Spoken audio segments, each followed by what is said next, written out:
Sabe, tem uma coisa que pouca gente fala. No mundo da caprinocultura, escolher a raça certa é como escolher a base de uma casa. Ou você constrói algo sólido, ou tudo desanda com o tempo. E entre tantas opções que existem por aí, duas se destacam como verdadeiros pilares da produção de carne no mundo: a poderosa Boer e a resistente Kalahari Red. Mas calma, não é só olhar e dizer essa é bonita ou essa engorda rápido. A escolha certa exige olhar além da aparência, além da fama. Precisa entender a história que cada raça carrega no sangue, o ambiente onde foram moldadas, o que elas oferecem de verdade e o que cobram em troca. De um lado, a Boer, símbolo de produtividade, musculatura e rendimento de carcaça. De outro, a Kalahari Red, uma guerreira do deserto, moldada para resistir a calor escaldante, parasitas insistentes e ainda assim entregar uma carne que impressiona. Hoje, eu quero te levar por uma jornada que vai além dos manuais e das fichas técnicas. Vamos comparar essas duas raças ponto a ponto, desde as origens até o impacto que causam quando cruzadas com outras. Vamos falar de peso real, de números que fazem sentido, de rusticidade de verdade, de resultados que aparecem na balança e no bolso. E antes que a gente comece de verdade, faz o seguinte: já deixa o seu like e se inscreve no canal. Isso aqui não é conteúdo comum. Com transparência, clareza e, acima de tudo, respeito pelo seu tempo e pelo seu investimento. Vamos começar pelo início de tudo. Porque entender de onde uma raça veio é entender por que ela faz o que faz com tanta eficiência. A raça Boer surgiu na África do Sul, lá no século XIX, quando os colonos boeres começaram a cruzar cabras nativas africanas, já naturalmente rústicas e adaptadas ao calor, com raças europeias mais pesadas, como a nubiana e a Toggenburg. O objetivo era simples: criar uma cabra que crescesse rápido, tivesse bom rendimento de carne e conseguisse viver bem em clima quente. E olha, eles acertaram em cheio. Em poucas décadas, a Boer se espalhou pela África, chegou à Austrália, conquistou a América do Norte e hoje está presente em rebanhos de mais de 40 países. É uma raça que carrega uma reputação sólida como produtora de carne, especialmente em sistemas semi-intensivos e confinados. Já a Kalahari Red tem uma origem ainda mais ligada à natureza bruta. Ela foi desenvolvida, ou melhor dizendo, lapidada, nas regiões áridas do deserto de Kalahari, que abrange partes da Namíbia, Botsuana e a própria África do Sul. Seu nome não é à toa. A pelagem vermelha ajuda a refletir os raios solares e camuflar-se no ambiente. Mas o que chama a atenção mesmo é o processo de seleção natural. Os criadores não buscaram fazer cruzamentos com raças exóticas. Eles deixaram que o próprio ambiente escolhesse os mais resistentes, aqueles que conseguiam suportar temperaturas acima de 40 graus, escassez de água e infestações de parasitas. E o resultado? Uma cabra incrivelmente adaptada, fértil e resistente. Tanto a Boer quanto a Kalahari Red foram reconhecidas oficialmente por associações e programas de melhoramento, e cada uma seguiu seu próprio caminho de expansão. Uma pela fama de produtividade, outra pela fama de sobrevivência e rusticidade. Mas se na origem já temos grandes diferenças, imagine quando a gente coloca essas duas frente a frente nos detalhes do corpo. Visualmente, as duas raças chamam a atenção. Mas quando olhamos de perto, a estrutura corporal conta muito mais do que a beleza. A Boer é uma cabra de porte grande, com estrutura muscular bem evidente. Os machos adultos podem chegar a 130 quilos, enquanto as fêmeas geralmente pesam entre 90 e 100 quilos. Ela possui peito largo, pernas fortes, dorso reto e uma traseira que impressiona qualquer comprador de carne. A cabeça é robusta, com um perfil convexo e orelhas longas e pendentes.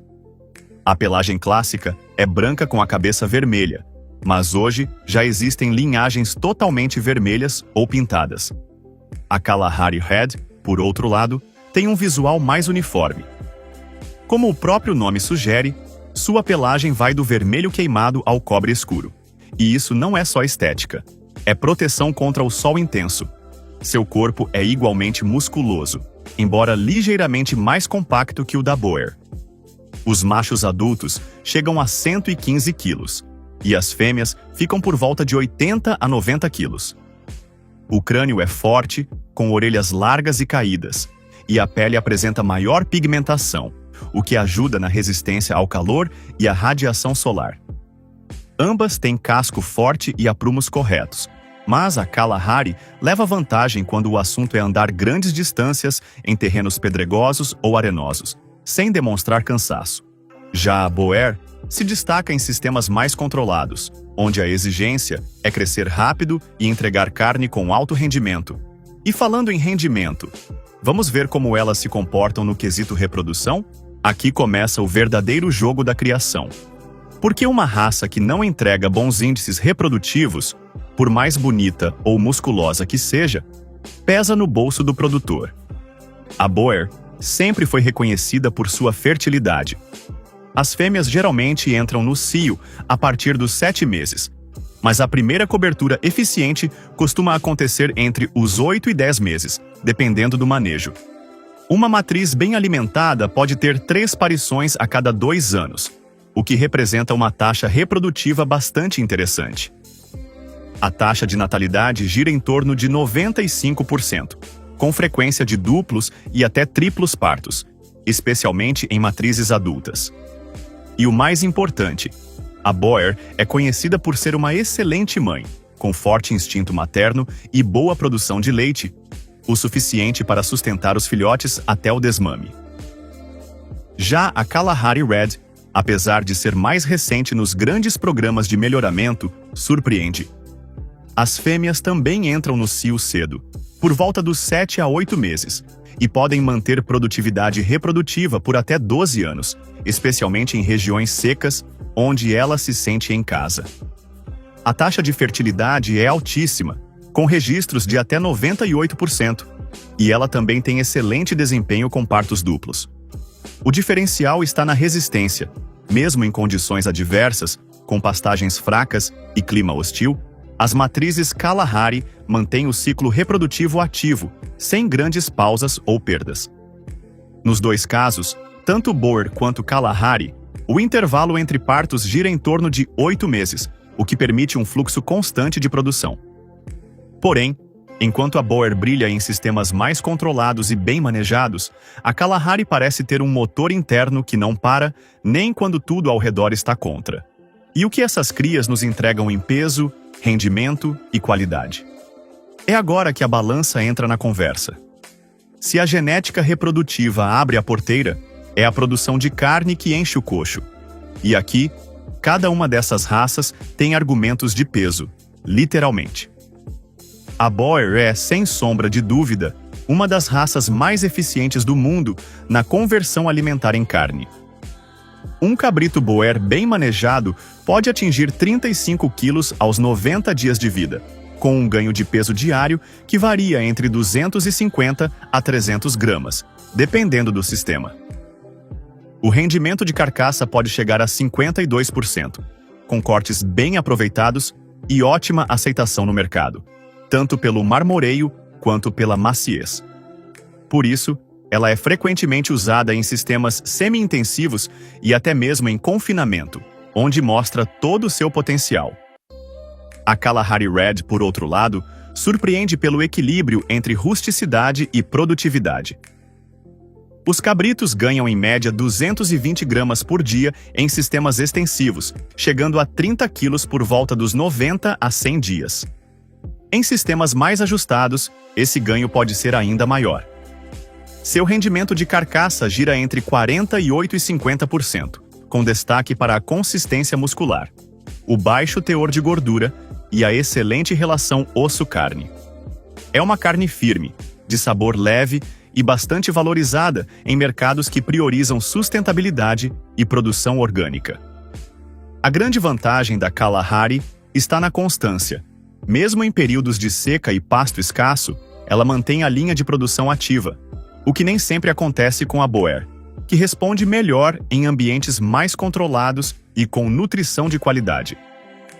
Mas agora me diga, do que adianta boa produção se o animal não aguenta o calor ou vive sofrendo com parasitas.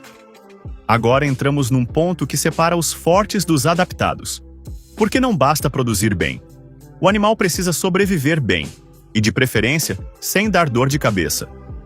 A Boer, apesar de ter sido criada na África, responde melhor em climas tropicais moderados, onde a temperatura oscila, mas não castiga. Ela lida bem com o calor, desde que tenha sombra e água fresca à disposição. No entanto, sua pelagem branca e a pele mais clara podem torná-la sensível à radiação solar intensa, o que exige um cuidado maior em regiões muito secas e expostas. Já em relação aos parasitas, a Boer precisa de atenção constante. Seu metabolismo acelerado e sua alta taxa de crescimento fazem dela um alvo fácil para verminoses, especialmente em sistemas extensivos. É uma raça que exige controle sanitário bem feito, vermifugação regular e manejo criterioso de pastagem. A Kalahari Red é praticamente uma cabra blindada. Sua origem no deserto não foi um capricho da natureza, foi um treinamento forçado. A pelagem vermelha escura atua como um escudo contra os raios solares, e sua pele mais espessa oferece proteção natural contra moscas, carrapatos e outros parasitas. Além disso, seu sistema imunológico parece ter sido esculpido pelo próprio ambiente. Ela resiste a vermes gastrointestinais com muito mais facilidade do que a maioria das raças conhecidas. É o tipo de animal que continua produzindo mesmo em regiões onde outras cabras param de comer. Então, se o seu sistema é de pouca estrutura, pastagem rala e calor de rachar, a Kalahari talvez seja a aliada ideal. Mas, se o manejo for controlado e o foco for produção intensiva, a Boer segue imbatível nos números. E falando em aliança, que tal a gente entender como essas duas se comportam em cruzamentos? Aqui é onde a mágica genética acontece. Porque mais do que se destacar sozinha, uma raça que contribui bem em cruzamentos cria verdadeiras revoluções na produção. A Boer é, de longe, uma das raças mais utilizadas em cruzamentos com cabras nativas ou mestiças, principalmente no Brasil. Isso porque ela transmite de forma muito eficiente características como ganho de peso acelerado, precocidade e rendimento de carcaça. Os cabritos cruzados com Boer geralmente têm crescimento explosivo nos primeiros 90 dias, chegando facilmente aos 35 quilos, mesmo em sistemas mistos. A desvantagem é que os mestiços herdam, em parte, a sensibilidade aos parasitas. Por isso, é preciso ter cuidado com o tipo de fêmea utilizada no cruzamento. Já a Kalahari Red contribui de maneira diferente. Ela não busca o extremo do desempenho, mas sim o equilíbrio. Em cruzamentos com fêmeas rústicas, como as cabras nativas do Nordeste brasileiro, os resultados são impressionantes. Cria-se um animal que ganha peso razoável, por volta de 30 quilos aos 90 dias, mas com uma rusticidade que permite viver bem em áreas de caatinga, com manejo mínimo. Além disso, os mestiços herdam a coloração avermelhada e a resistência natural da Kalahari, o que reduz muitos custos com sanidade. Ambas têm papéis estratégicos no melhoramento genético. A Boer como turbina de crescimento, a Kalahari como armadura contra o ambiente. E entender como usá-las de forma inteligente pode transformar o destino de um rebanho inteiro. Mas é aí que vem a grande pergunta: qual delas se encaixa melhor no seu sistema? Agora que você viu tudo isso e entendeu que criar cabras é muito mais do que jogar bicho no pasto e esperar engordar, chegou a sua vez. A escolha entre Boer e Kalahari Red não é uma disputa de certo ou errado. É uma decisão estratégica. E como todo bom estrategista, você precisa olhar para sua terra, seu clima, sua estrutura e, principalmente, para o tipo de animal que quer colocar no mundo. Aqui, você aprendeu a história, comparou peso, entendeu fertilidade, viu o impacto dos cruzamentos e ainda mergulhou em dados reais sobre resistência. Coisa que pouca gente te mostra por aí. Agora comenta aqui embaixo. Qual das duas raças você escolheria para o seu rebanho? E por quê? E se esse vídeo te ajudou, já deixa o seu like, se inscreve no canal, ativa o sininho e compartilha com aquele amigo criador que vive dizendo que toda cabra é igual.